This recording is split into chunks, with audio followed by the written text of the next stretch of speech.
With eyes of a child, we're all just grown-up kids, wearing our heads upside down, always smiling through a frown. I hope it's not too late to put our heads on straight. Why live to fix false impressions? Why not generate true love expressions? Hi, I'm Danny Queen, and welcome back once again to Color Me Poetry. My most beautiful, beautiful guest, Miss Rabia Rayford.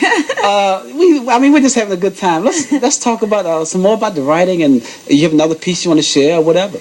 Well, that poem made me think about a poem I wrote my mama. So I'd like to do that. It's called Mama. Okay. I remember her face, so kind, her eyes when I dropped all the eggs at Easter time. So kind, so forgiving, even though it meant no holiday and not enough to eat. I remember her eyes, so sweet eyes, a little sad eyes, kind of tired, a small droop perhaps, but never a tear. That's for my mom. Oh, wow. Yeah, she's Where's something your mom? else. She's right here in the area. We were growing up, my mom was a single mom, and we were very, very poor. What happened in that poem is that it was Easter time, and all we had were a dozen eggs. It was 6 of us. That meant that we were going to have 2 eggs apiece for Easter. And I woke up in the middle of the night, and she was trying to dye the eggs and stuff, and I asked her if I could help. She said, sure. So I grabbed the eggs, and I was taking them over to the stove, and I dropped all of them. Oh, wow. And she didn't yell at me or scream or say, you or beat me. She just said, that's okay, honey. That's okay. How many parents do you know would have done that? Certainly not mine. Yeah, that's the kind of mother I had. And that really has helped me to deal with my daughter, because I realized, and it says in the book, I realized I was being a little bit hard on her. Mm-hmm. And whenever I remember that incident, it makes me be softer. Well, the reason why I say certainly not mine is because I know as a child growing up, I was really a little child. I mean, not that my parents weren't kind and loving and all that, but just that I know how I was as a child. I just get beaten twice a day. Well, I was very sweet as a child. It wasn't until later that I grew up and changed. No. No. That's you'd mentioned you wanted me to do the poem about hair. Yes, please. Cornrow. Tell me about the inspiration from that shortly. What was the inspiration was this woman who went to work with a hair cornrow, and they told her to go back home. And she had to sue them. And then a good friend of mine, Kim Taylor, she did the same thing. She went to work, and her hair was cornrowed, and her boss said, well, I really don't like you to come to work with your hair like that. So it's called Cornrow, or a letter to my white boss who has told me not to come to work with my hair like that. Sure. My hair isn't wash and wear, It took 12 hours to get it just so. So when you insist it's not professional, I must take the time to make a confessional. You see, for so long, black women have tried to camouflage our natural dew that's inside. So you need to know the mess I go through trying to get mine to look like yours do.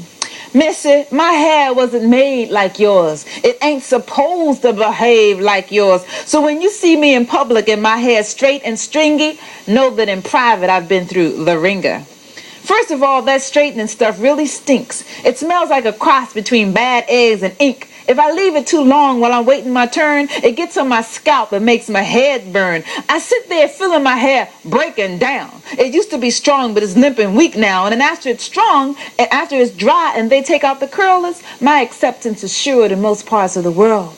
And because I've been doing this since I was a child, I feel strange when my hair is left natural and wild. It feels natural to wear my hair straight, limp, and long. When it's kinked and won't move, somehow I feel wrong. But sometimes I know I should go back and try to connect with what makes my hair black. Alas, if I dread it, I can't get a job.